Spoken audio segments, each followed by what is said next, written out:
Welcome back to Paperback Ponderings. Today we have a very exciting episode because we have Catherine Walsh joining us today. Welcome to the podcast, Catherine. Hi guys, thank you so much for having me. Yeah, thanks for joining us. So for anybody who hasn't read her book yet, I'm gonna give you a little summary. I'll tell you what it's about and then we'll get into the questions. So, How to Write a Love Story follows Kyla Sheridan, whose famous father has just died, leaving behind the outline for the final book in his best-selling fantasy series for her to finish writing. But with millions of fans who all have opinions on what should happen and whether the final book should even be written by somebody else at all, Kyla has a writer's block. So her father's publisher sends their hotshot young editor, Sam Avery, who also happens to be a major fan of the books, to Ireland to help Kyla work through her writer's block and finish the story.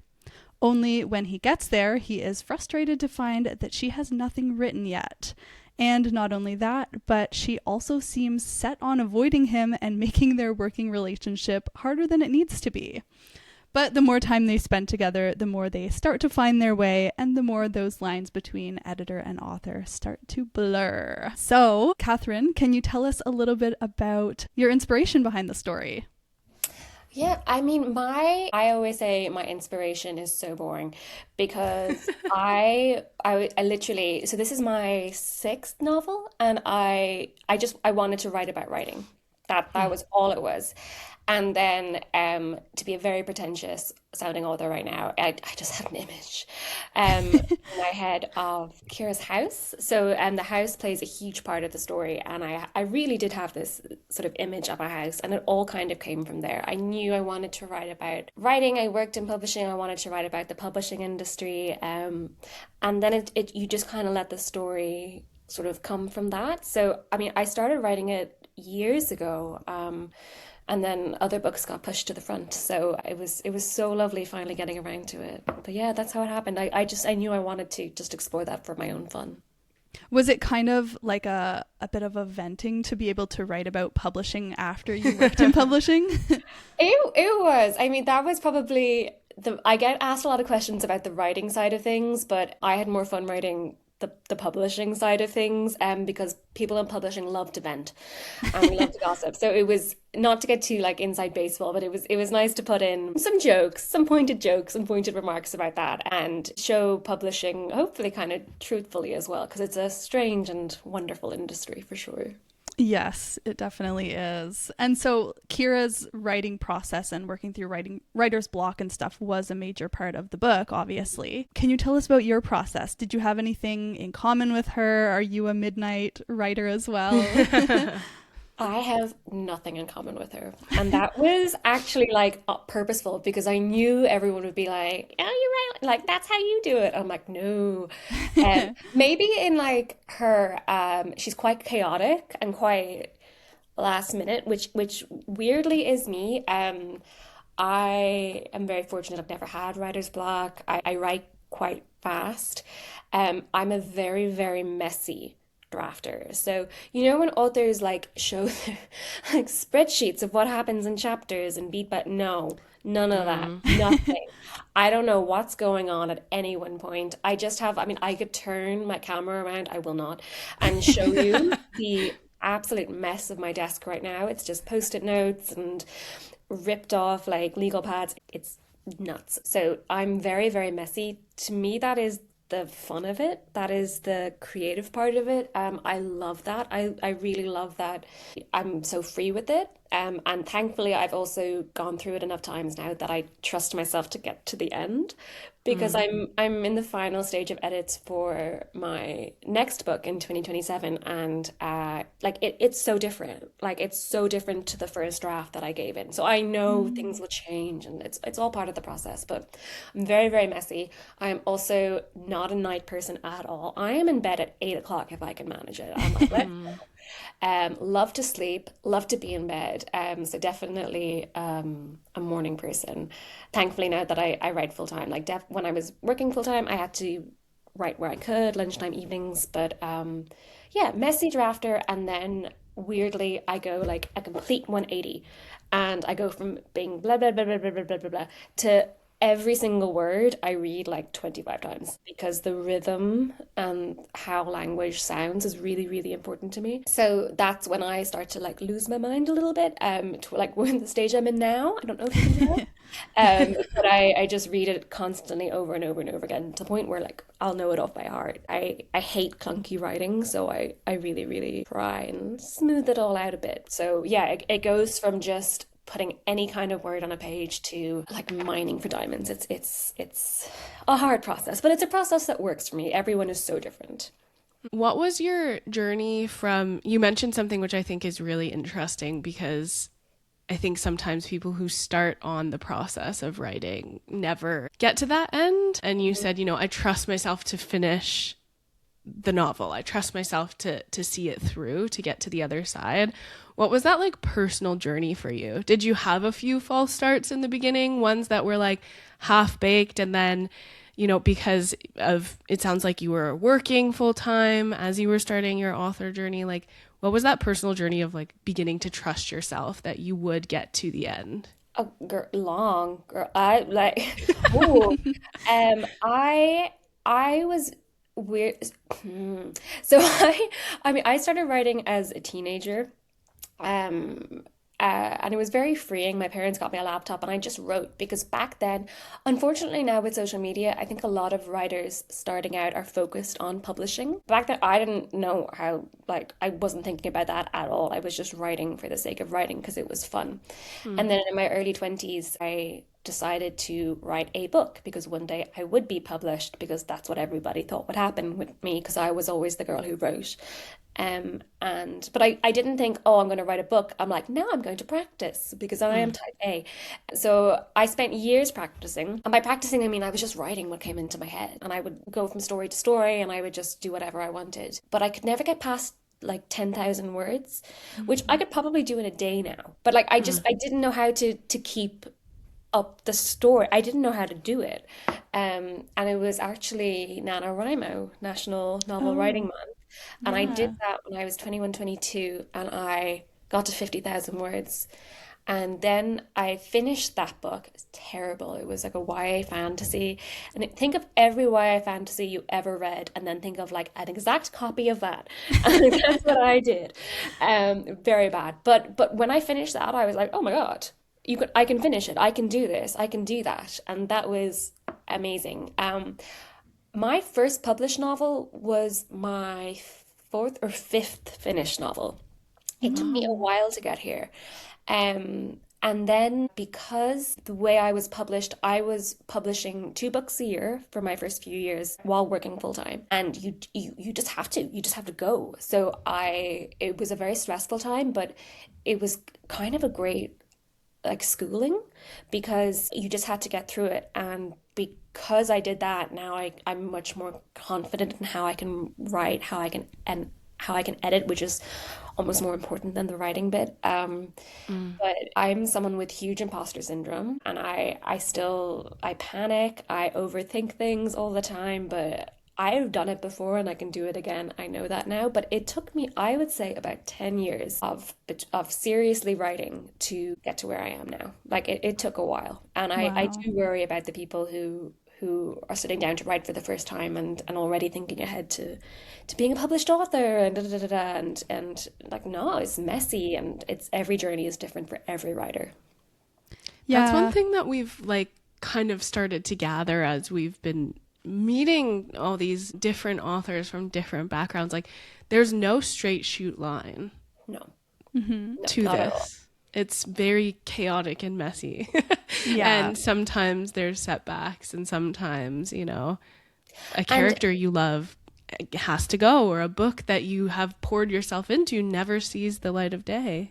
or it comes out and nobody likes it. Like, anything like this is when it's not a straight line. There's so much advice out there about getting an agent and getting published, but then that's just the first step. You can shoot forwards and then have to go backwards and you have to go sideways and then go forward again. Like it's a very, very chaotic industry and I really would like aspiring authors to be more aware of it and just how tough it can be, but also take heart from that as well, that, anything can be around the corner. I think that's one of the really wonderful things about the industry. Yeah, I think too, you were saying your first book that was just the copycat of everything else that was out there. Like, totally nothing wrong with that as your first time writing a book. Like, as a practice experience, that is just seems like a great way to be able to put something on paper and actually finish and show yourself like, oh, finishing is possible. This is how you can get from start to finish in a story, and then use that as a jumping off point to then be more 100%. original. And that's part of my writing process to this day, in that, not so much the copycat, but my first draft is the best part of the process for me. It is allowed to be the worst thing. No one sees that. Nobody sees it but me. Not a single person. It is the worst, most terrible thing. You'd be like, this is your job. But it's just to get the words onto the page, and that's what works for me. Some people like to be so prepared, but like, I say I write 10,000 words a day. That's because they're all terrible. Like, they'll all change. It's literally just me going tap tap tap tap tap. Like, it's just words onto the page. So yeah, I think you just have to allow yourself to find your part in it, if that makes sense, just to find out which part of the room you want to be in. Yeah, and I loved how Sam was saying to her in the book, like, I can't edit something that's not there. It doesn't matter how bad it is. Like, Yeah, we just that need is me, something. actually. That's my process. No, great That is me. advice though. My personal mantra is done, not perfect. It's done. It doesn't need to be perfect the first shot. It just needs to be done. The problem Yeah. is when I'm on, like, right now I'm in like the last shot phase, and I'm like, oh, it does need to be perfect, and that's But yes, that would be my advice starting out to anybody, is just try, just start. So many people talk about it. I'm like, just start. Just go for it. Just do it. Let yourself be bad. That's fine. Everyone's bad at everything at the start. Yeah. That's another, like, I think important lesson that people should take, is that the first of all things is not going to be the best. You might have like a natural inclination, but I don't think any great authors just are great from the second they put pen to paper, so to speak, right? It's not, it's a work in progress for sure. It's a craft. That's what we always say. It is a craft to get it down from your head onto the page. So work on your craft. Yeah. Jumping around a bit, but obviously the protagonists, Sam and Kira, in this story are a reflection of maybe your lived reality, potentially. We've got the transatlantic kind of publishing house and the maybe, well, I don't think you're a begrudging author, but the begrudging kind of torch carrier in Kira. Is there any kind of relationships that reflected your real life in the story, or people, or little pieces of your personal journey in terms of just the process of publishing that reflect in this story, or some parts that you got to have fun with that surprised you? Not at all. Because so the characters are very much real people to me. As I write, they always are. So they are their own stories, they're their own people. I also do have a lot of friends who read my books, and I think they would be not happy if things from their life made it into the book. I also get a lot of like, oh, you should put this in your book, and I'm like, no, it's not. You're less exciting than you think you are. But I mean, definitely. When the opening chapter, there's a scene in like a publishing office that I think has more or less stayed the same since the very first draft. Like that was just me having fun. But certainly with the writing perspective, with that relationship perspective, it's very much from the characters. It's I try to make it as real life as possible, so maybe that is me drawing on my experience. But they're very, very different from me, and there's been no workplace romances in my life. Snap. HR, no. That was the part of this story that I personally really enjoyed, was the attempt at maintaining professionalism. And then, Sam would come back to it, and he's trying to be so patient and trying to be so professional. And then there would be like a slip, and he'd like snap at her, or they would just like... I'm a banter. bad romance writer because you have to suspend belief in romance novels, and I'm just such a realist. I just kept thinking when I was writing it, I was like, "But no, because he's in a position of power, and she's the editor, and there's no way that it's possible to find it." And I just kept thinking, like, what are the HR violations of this? Um, and it was like he moved, like, swear, but like as their relationship progresses, like that was just my thought process. I was like, "Well, they can't be doing this at all. This is so bad." But I yeah, know. I was thinking the same thing. But then you did it very seamlessly. Like it wasn't because that could have been the main kind of friction point with yeah, them. You could have made that the main friction point yeah. in the story. And I was almost kind of like building myself up to expect it a little bit, you know? But I'm kind of glad it wasn't.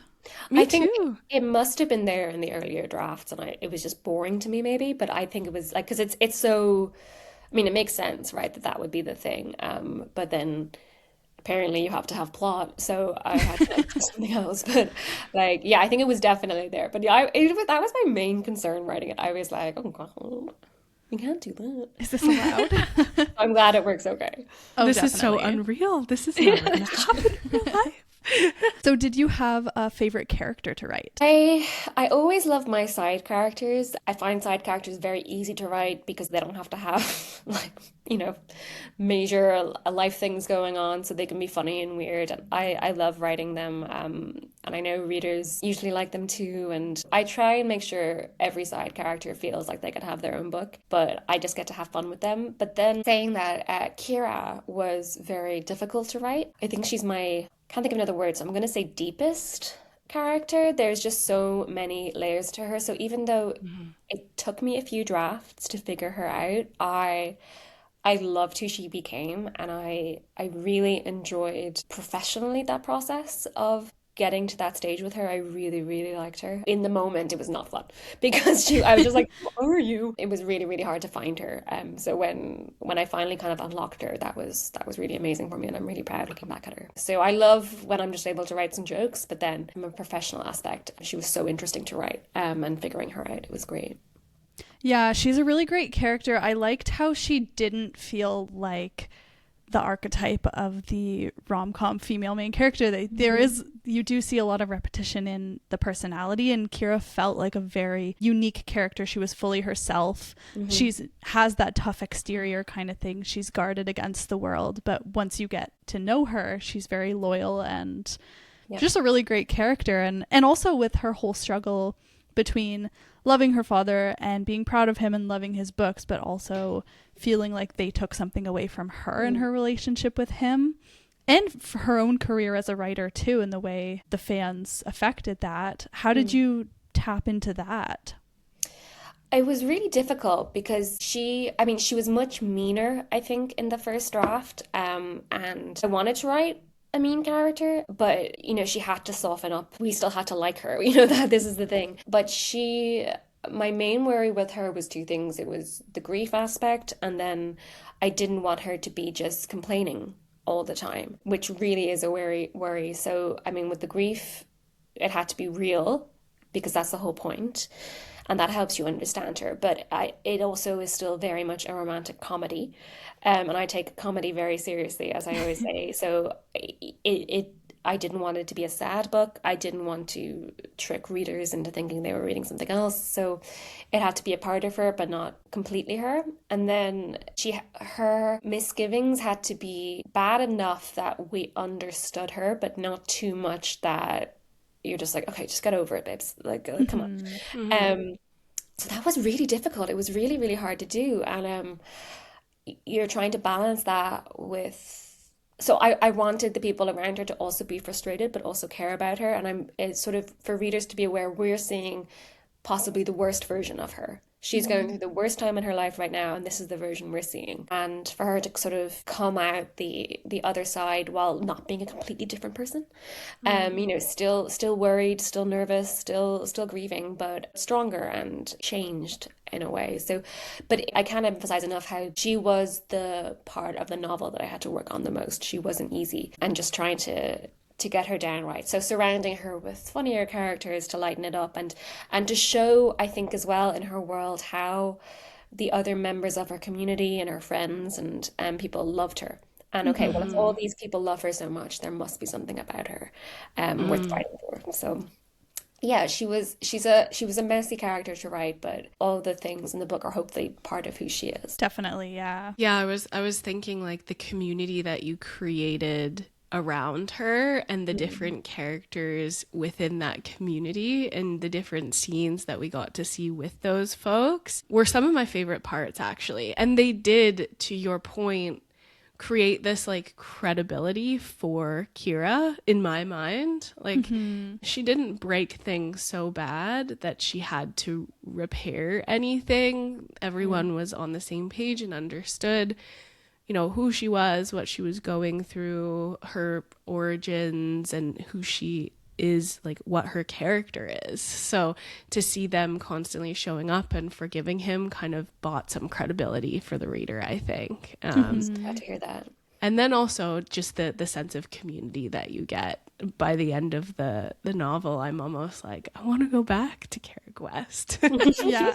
I want to be there again. That's one of my favorite things to write is like, it's like I love writing siblings. I just love writing like when you're so comfortable with someone that you can just tear them down. Like, and it's fun, you can squabble and joke but you got your backs at the end of the day. Like that, I love writing that so much. I think because they're my favorite relationships in real life as well. So they're lovely to write. I'm so glad you like that. Thank you. Absolutely. I think I have to say my favorite character was probably Mary. She was just so funny, and it was just so funny to watch her be like up to her Snoopy stuff in the background, and like specifically the scene where Maddie's telling the story and she's like, yeah, I heard it from Mary, she was watering the flowers at this person's house, and Kira's like, why was she watering their flowers? It's just like subtly in the background that she was being a Snoop. Yeah, she was great too. I love her. You're like, yeah, she was a lot of fun. It was actually hard making her. I was like, how kooky can I make her without it being like too much? So no, she was a lot of fun. That's what I mean when I say I love writing my side characters. Like, we don't need an explanation for her. She's just there doing things. Like, and it's nice. I like it a lot. Don't read into it too much. Yeah. I there were a couple times I laughed out loud between her and Maddie. I really, the highest compliment you can give me, so thank you for that. Oh my goodness, yeah. I think I texted Kyla too. I was zooming through it. I had some flights and I was just like, all right, we're locked in. I'm excited for this. And I was messaging her saying how funny certain scenes were, and almost like embarrassingly laughing out loud on a plane. And then remembering where I am, I was like, oh God, I'm sorry. Yeah, you texted me about how she had the whistle at the beach, and they were like, why do you have that? And one of my editors wanted to take that line out, and I was like, no. Oh no. You can use this specific reader proof that line, it very much stuck with me. Yeah. And it created an amazing experience. I cannot express enough how funny I thought it was. Sarah approved. Yeah, Sarah approved. I'm often fighting to keep my jokes in because they're like, let's be serious about writing. And I'm like, no. We need this page of banter. So thank you. That's great. The banter is always important. Absolutely. And we're kind of skipping around in our questions a little bit, but can we expect, it's funny you said, or you had mentioned that like you like to write side characters that could potentially maybe stand on their own in their own story. Are we going to get a Maddie Shane spinoff? It felt like we were building something. I have been asked that question. Oh, like, so short answer, no. Like, well, it's not contracted, which is when I say a book is happening. I have seen that in so many reviews where people are like, it's so obvious that's what we're getting next. And I'm like, is it? No one told me. And that's because I don't plan. So like I started writing the next book like a year and a half ago. Do you know what I mean? Like I started writing it while writing How to Write a Love Story. So like I don't know, nothing's planned. That being said, there is a special edition in the UK which can be, I think it was available globally, from Lilac Library. and they have exclusive content, which is would be the first two chapters of Maddie and Shane's story if that was to happen. And Mm. my UK editor has been like, ooh. But no, but nothing is contracted yet. I have another completely separate book that I'm writing now, and that's the last book that's under contract. So maybe, but no, I don't. That's why I'm like, I actually don't want to tell people that because I enjoy reading everybody's reviews being like, this is what we're getting next. And I'm like, you're wrong. Surprise. Yeah, but yeah, no. Every book I have, I always have a secondary relationship, and people are always like, oh, that's what it is. And I'm like, babes, I don't plan. I don't know what's happening at any point in this. I just got Um, carried away with the chemistry a little I bit. mean, it just worked. But then I was like, I don't know what's going to happen. But then I had a really good time writing the bonus material for them, and I came up with a bunch of stuff. So we'll see. But the thing is with side characters is they can be great as side characters, but they would need a plot to stand on their own. Like, are they deserving of their own story? Mm. So unless I have that, which I don't at the moment, that wouldn't happen. But it's only happened once before with me with one of my books where I took a brother character and I gave him his own book. But that's because I had a plot. I knew I wanted Mm. to do it. I knew he had a plot. Hmm. So yeah, so we'll see. So never say never, but at the moment, no. Well, That if is you mind blowing to me, actually. yeah, I totally thought you were going to say Yeah. yes. If you do feel inspired, we would read it. 100%. I feel Yeah. like it could be so fun to watch the two of them own the restaurant or the cafe together, and just the tribulations of trying to work together when they don't like each other, and her trying to learn the ropes even though she doesn't know how to manage I will something say that in the size. bonus material, they that was what was happening. So we'll Okay. see, we'll see. Still Mhm. need something to still need to fill 80,000 words. So I'll have to think about it. I think I one thing that I really liked and respected of How to Write a Love Story, but I think could translate well is like Shane is a very mysterious character to me. Like Mhm. I feel like there's so much under the surface there that I am personally fascinated by, and I also really love the idea of industry meeting small town and how you balance that, especially from an entrepreneurial standpoint. And so a pairing of like the credible local with the big city kind of Yeah. money man is very Mm. interesting to me. So yeah, I mean, I would be there in a heartbeat. I really was intrigued by that. And I mean, Kyla and I talk about this all the time. Opening a cafe, like a bookish cafe, Yeah. is on our bucket list. We would Mhm. love to do Seems this one so day. hard. I was Yeah. like, everyone who does it, I'm like, how are you? Like all these beautiful romance bookstores opening up, and I'm just like, how are you doing that? It's Mhm. amazing. Well, look, if everyone buys How to Write a Love Story, I get another contract, and I can write the next book. But yeah, no, at the moment, nothing is planned. Mm. Okay. So you said you are working on something for 2027. Can you give us any details about that, or is it on lockdown? It is on lockdown. But we just decided the title the other day, which is great, and I'm hoping to be able to share some stuff soon. I'm quite excited about it. It's another one that I've had planned for, like I wanted to write for so long, that again has changed so much and it's still changing. I'm still changing it right now. I'm like looking at my screen like, oh God. But it's a lot of fun. The setting is great. The characters are great. It's very if people know my books, it's very Catherine Walsh. It's like the most Catherine Walsh book I've ever written. And yeah, I'm really excited about it. I am slightly worried now that people will be like, "That's not Maddie and Shane," and I'm just like, "Mm." Mm. But yeah, it's a lot of fun. But I'm still very much in the weeds with it. So this day next week kind of needs to be in. So Mm. good luck to me is Okay. what I'm saying. Yes, good luck. Well, we are excited to hear what it is when you finally announce it. And I think like everybody will just be happy for more from you, even if it's not Maddie and Shane. You can keep us on our toes if that ever comes down the line. Correct thing to say. Yeah, that's fine. Well, it almost makes me even more appreciative that you've taken the time to speak with us today, given how deep you are and how close to the deadline you are with the This is nice. next This book. is like procrastination me's dreams. Also, again, like, oh my God, I know this is a podcast, but if I was to put the camera slightly to the side, the mess my apartment is in is like worrying. So this is nice. This is fun. This is me pretending nothing. I've got no responsibilities. A break. I do have a question because we had some fantasy elements through the series that Kira was trying to finish for her father, Frank. And then you had also mentioned your first crack at a book was a fantasy. Yes. Do we see a fantasy in Catherine Walsh's future at Oh, all? I would love to write a fantasy. I would love it.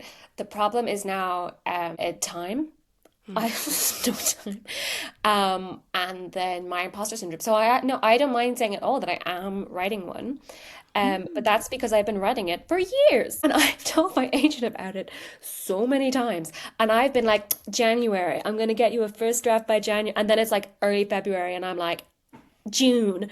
Like that's happened for the past 2 years. I don't know why she still works with me. Um, and fantasy is so popular right now. I mean, I read it so much when I was a teenager. Like before romantasy, really, I just like sought out the romantic heavy fantasies to the point now where I actually haven't read it in a while because there's just so much and I get overwhelmed and I'm like, I'm so behind on everything. So putting on my like author hat, I would want to know what was popular and to make sure I was including beats that readers really enjoy and really like in the stories. But no, I am writing one. I just have, it's my imposter syndrome being like, I can't compete with everybody. But I'd love to just complete it just for me. Like, even if it never got published, even if my agent looks at it and goes, oh, no. Like, I would love to finish it for me because I love the genre so much. I think you can do so much with it. It's so exciting seeing what's happening now. I'm still waiting for dystopian to come back. I was a Oh dystopian yeah. girl when I was like 16, and I'm like, bring it back. The world's terrible. Um, but I also want like a love triangle, like all the things I could never write. But I was like, I want a really cheesy love triangle with boys with great hair. Um, yeah, so I am writing one. So come back to me in 20 to 25 years, and we'll probably be almost done. Okay. We'll keep our eyes out. We will keep our eyes out. We do love a fantasy. And we've been saying like the dystopian, we find it fascinating. I just started a book yesterday that was kind of reminding me of those, 2010 to 2015 dystopians Golden that we era. grew up. Yes, that we grew up reading. And I was like, it's just reminding me of all of these different Bring it back.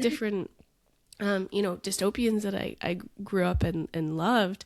Do you have either fantasy or romance or just plain literature? Any books that you're reading or that you constantly come back to or really stand out as like informative books for you, either as an author or a reader or someone who just said, I love this and I wanna be in this world?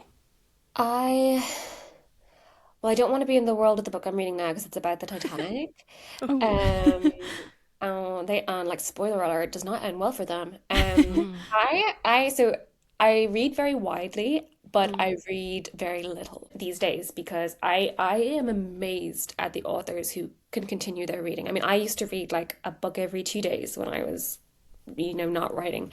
And now that I write, it's a book a month. I find it really, really difficult. Like oftentimes the last thing I want to do at the end of the day is read. I'm like, I spend all day reading my own stuff and I don't want to read anything else. Yeah. But because of that, I've gotten really into nonfiction, which is really fun. And people are like, what? I'm like, no, it's so fun. Um, so I am actually reading a Titanic book at the moment, and it's so good and it's so short. It's like reading a book, but it happened. And narrative nonfiction is something I really, really appreciate. Like there's a book somewhere, The Wager, by David Gran, like is one of like the greatest. I love shipwrecks. I'm a shipwreck girl, and one of the greatest books I've ever read. It is like a novel in its wondrously. That's a word that I have made up. Romance wise, then really the only things I have time and get to read are, and this is not a complaint, is advanced copies from fellow authors who are looking for quotes and blurbs and things like that. And I've been so fortunate to get kind of like sneak peeks at like all these great reads. So there's an Irish author called Anna Carey, and her second novel, Love Song, is out soon, and I just read it and I loved it. And they're all Dublin set and way more Irish than I am. I try and like make my books not like American-y, but just, you know, they're in Ireland, but non-Irish people can read them. Whereas these books are like Irish, and it's so lovely to read, and she's just very, very, very funny. So that's Anna Carey. I love Laura Wood, who is a British author, and she's written 2 romance novels so far called Under Your Spell and Let's Make a Scene, and they're so good. They're so well written. They're so funny. They're so romantic. I'm a huge Ali Hazelwood fan. So I go back to her books a lot. I think time works differently for her because she just like, I don't know how she writes as many books as she does. I'm like, how, what? And then like does all these tours and supports all these authors, and I'm like, I don't leave my house. But well, so you said that you were writing 2 books a year while you still had your publishing job, and which I had sounded like crazy. a breakdown. Like I like, girl, I almost died, and then when I started and I got really ill, it was like, poor me. And now I don't do that. Like where she's just like, here's a novella, here's another book, here's a story, and I'm just like, also I did not leave my house again. Still, just don't. I stay in this apartment. That's why it's so messy. But. So those are like the comfort reads for me, but I have noticed my reading because I used to just read what was essentially romantasy, and I would like gobble them up, and I really miss being able to do that. I'm hoping when I get these edits in, I'll be able to go on a bit of a spree, because I tend to like go on like, a book buying spree, or I'll just like fill up my Kindle every few weeks. And my Kindle is bursting with so many amazing sounding books that I've seen on Instagram or people have recommended me, and it's just I cannot bring myself to like do it at the end of the day. So I would love to just take a week or 2 and just read and read and read and read. There is nothing better than that feeling of like you want to get back. You're looking for a break to get back to the book. That is the best thing in the world. I do have like 2 very long haul flights coming up, and I am putting the smuttiest stuff on that Kindle. I'm sitting in my seat and I'm gonna read. Love So it. I'm very excited for that. We love Sometimes that. you need a forced airplane reading binge I'm to not get paying you for back on Wi-Fi. track. I just let's go. Let's see what's Yeah. happening in this Wet Shoes novel. Again, men with great hair. Let's go. I'm obsessed. It's funny because it's like planes feel like the perfect time that nobody can be mad at you for spending hours just reading, but also to read smutty books on the plane, I'm always like making my font so small. I'm like, everybody's looking at my Kindle screen. I don't care. I'll read it. I'll read it on the train. I'm like, it's a new world, okay? It's 2026. It's We're fine. We progressive. accept it. Heated rivalry is taking over the world. We can do it. I get so many like, because there is sex in my books, and I will get comments from people like friends and family and like people's boyfriends and stuff, and I'll be like, yeah, sex, like I write, yeah, it's fine now. We all write it. And they will get quiet very quickly. So you don't yeah. feel awkward having your family read your smut scenes? Never. Like, oh, my dad reads every single one of my books, and he's so supportive. My brother doesn't. My brother has not read a single one of my books, and I'm like, it's fine. No, I work hard on them, and I take the sex very, very seriously, and I'm very, very proud to write romance. I become extremely defensive about that. So, like, I'm like, no, it's the best genre. I mean, people can be dismissive of romance, so I'm like, no, you try it, babe. See how you get on. So. Yeah, no, I'm proud. I'm proud of my sex scenes. As you should be. Your sex Thank scenes you. were great. Thanks. Yeah, they're not even like, I'm like, you should see what I read. Like, I was like, these are tame. I was gonna say, you always do this like calibrating with people when they say that they love romance to just understand like what kind of romance are we talking about, you know? And there's a particular scene in this book which I don't want to go too into it because it'll be a spoiler, but the idea of like trying it to write it kind of thing. And I was like, that is so fun. I love that this is happening, and I love just like the idea of an author trying to write a sex scene in her book, or trying to write love in her book, and exploring that. I'll tell you, like, I have sat at my computer going, okay, if his hand is here, and she wears the bra. Like it is like a, I mean, I've heard that about like in films and TV shows that it's so technical, like it's the most boring thing ever. And that's how it feels writing it. Like I don't feel Mm-hmm. passionate writing it. I'm just like, okay, he's already taken off the shoe. So the shoe, Mm-hmm. like it's so like, and now he's and how many times can I say kiss? And like, have I used the word tongue too much? So like that actually is also very like in the book, that is me writing a sex scene. I'm just like, what? But yeah, there are different, I think there are very, very different levels. And some people say they like romance, and it's a very different type of romance to what I read. And you know, I write very differently to what I read as well. So that's what's so great about the genre. There's something for everyone there. I really think that. I say this all the time where I'm just like constantly fascinated by the amount of stories that can be written with the human imagination and the alphabet. Like the ways that you can go and the kind of frontiers you can test and the things that you can kind of push and the messages and the exploration that an author can do in a story is just so fun and fascinating. And I think that's why I love books, because there's something for everyone. Yep. And if you don't like it, it's okay. It's not your vibe, but it's somebody's. And Yep. that's kind of the point. You're finding your tribe when you're talking 100%. about books.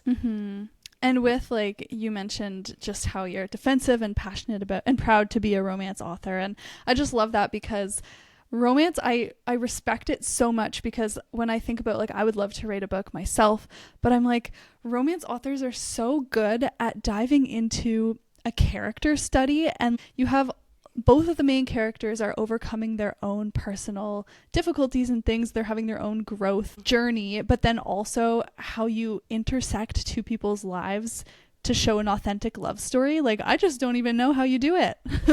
So, That, and I'm so glad you said that because that is so, like, I don't think any other genre can tap into characters the way that we have to tap into characters because Mm-hmm. if you want to make love real like that, you got like, oh my goodness, like it is such deep character work. And I think that's like I sometimes if I'm reading a book in another genre, like something like crime or something, and I'm just like, what? Who are these people? Because they're not real to me. I'm just like, okay, solve the murder. But in romance, we have to really slow it down, and that can be really off-putting to some readers. But to those who like that in stories, I don't think there's a better genre for it. Mm-hmm. yeah. Yeah, More other character genres can driven. kind of lean on the plot more, and then the Totally, yeah. character gets lost in the background. So I love to see a fully fleshed out character journey like this in romance. Same. And I think you've perfected it. Maybe not. Well, perfection is quite the No, word, we can but say I perfection. think I you've think that's perfected it. fine. Like Yeah, the me ways that too. you explore humanity in your characters and just the human experience. That's what's interesting to me. That's the, I mean, writing a book is really hard.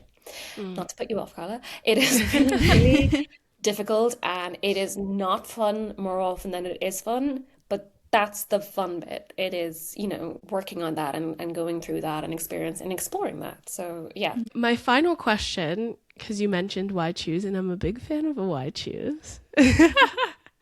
We'll end it on a spicy note. For your plane journey, or if you were to be able to snap your fingers and have unending amount of time to read, what's something that you've been like dying to read or consume that you just No, haven't had time for? every single title has gone out of my head ever as soon as anybody asks me that question. What I tend to do, because I am a Kindle Unlimited girly as well, so I will go Me onto too. Amazon or Goodreads and I will just search. Do you know what I last year I got on a real alpha omega binge and I just Mm. love those dynamics so much and I really want to find a good series that is ideally like 25 books long that I can just dive into. I also adore, even though it's not my choose, Kate C. Wells. And she writes Rejected Mates and Mm. I love her book so much. Hmm. And I'm just gonna go back to the start and I'm just gonna like read all her stuff. And I have reread her multiple times, and that's what's so good about romance, and like also so good about losing my mind a bit because I don't remember anything, so I can just go back and I can be like, what's happening? Um, so what I can see myself doing actually now that you mention it is not reading anything new and instead like doing a Kate C. Wells and just reading her entire backlist once more, as I do like every 2 years at this stage now. But I will do like, I will pour myself a glass of wine and I will do a bit of hunting and I will see what the girlies are reading and I will fill that Kindle up. I'm actually very excited now. You've gotten me very, very excited. And if you have any recommendations, if you could send them on to me, I'm always open to that. Okay. Dearly love that. One recommendation, I have not read this myself, but I have two friends who have just been raving about this book. It's Rejected Mate. It's called Primal, and the sequel is called Raw. It's by Kaylee King. Oh my God, love those names. And apparently it's like very emotionally devastating as well. So if you want something that's just going to be like... Rip my heart out. Just do it. Excellent. Thank you for that. There's one that I read last year. It's by Jasmine Mass. It's the Psycho Shifters series. There's like 4 of them. It's Why Choose. There's alphas and omegas and betas. And it's an interesting world. I don't get betas. Like, we're going into a different conversation now, but I'm just like, every time it's like, oh, it's a beta love story. I'm like, I don't care. I need the I need the alpha. But I will give it a go.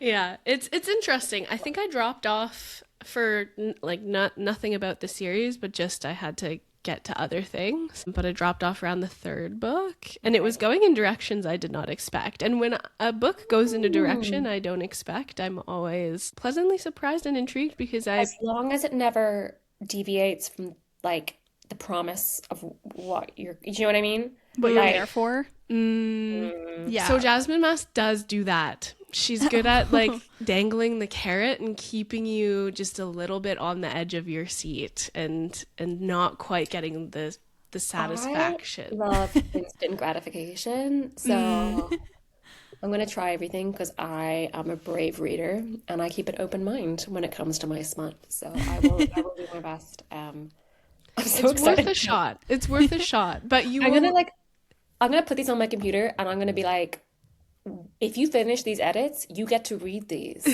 And it will be like, speaking of a carrot, like that's what it will be like. That's what you need as your reward. The incentive. Yeah. Oh, I'm excited. See, and also because writing rom-coms, you can't have that kind of stuff in rom-coms because it's not very believable. So that's why I love to read it as well. It's so like, it's so freeing to me. It's like they don't have rules. They don't have to follow the rules. The real world. They're werewolves. So that I'm excited. They make their own rules. Yeah. It's so true though. There's something really fascinating and kind of like alluring about a world that doesn't have the guidelines that we expect in modern society. And that's why, oh my God, to bring it back, that's why dystopian needs to make a return. And let's get some love triangles up in here, you guys. We've been noticing the resurgence of dystopian a little bit. It's been kind of creeping its way back in. And Silver Elite dystopian? Yeah, Silver Elite. Yeah. There's another one right now that's been really popular called Daggermouth. So Daggermouth, oh my God.